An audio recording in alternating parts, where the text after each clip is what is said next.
everybody, Pete Fletzer here. Over the weekend, an unexpected headline reignited conversations about The Acolyte, the canceled Disney Plus Star Wars series. According to a report from Fiction Horizon, The Acolyte managed to pull in an impressive 2.7 billion minutes of viewing time in 2024. This made it the platform's second most watched show of the year. And on paper, that sounds like a big win. But when we dig deeper and we consider things like production costs and fan response and Disney Plus's broader challenges, it's clear why this ambitious series may have fallen short. Well, let's start with the numbers. By Disney Plus standards, 2.7 billion minutes is solid. It places it among shows like Loki Season 2 and Ahsoka. But in the competitive streaming world, it just wasn't enough.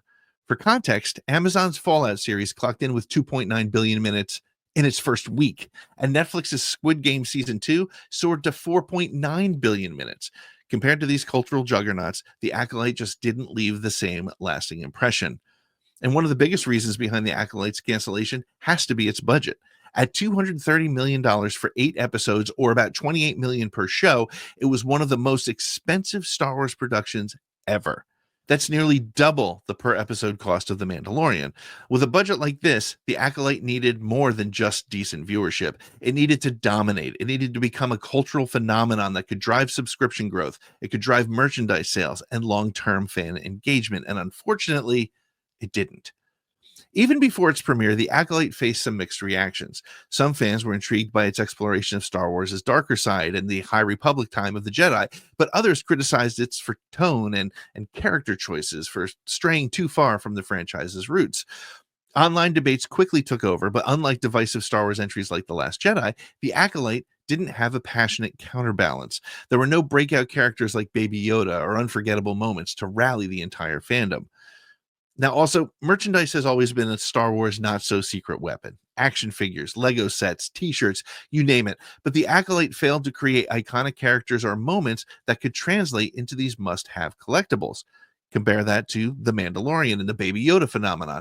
Merchandise sales for The Acolyte were virtually non-existent, leaving yet another gap in its ROI.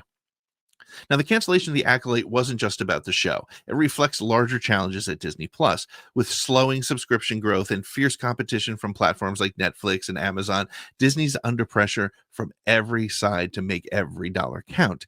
And streaming, unlike theatrical releases, doesn't thrive on the box office. It's about recruiting and retaining subscribers. And while a series like The Acolyte might draw some initial attention, it doesn't guarantee long-term value, especially at such a high cost.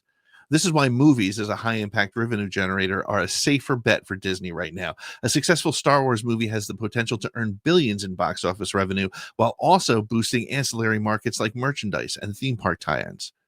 So what's the takeaway for Star Wars? Well, moving forward, Disney needs to focus on creating high-impact content, be it through theatrical films or smaller-scale series that have a clear path to profitability. Movie theaters offer a bigger bang for the buck. Profitable box office runs combined with merchandising create more reliable revenue. Streaming, on the other hand, works best when the content supports subscriber growth and growth of the brand. Balancing both worlds will be critical for Star Wars' future. So, was canceling the number 2 show on the service the right move?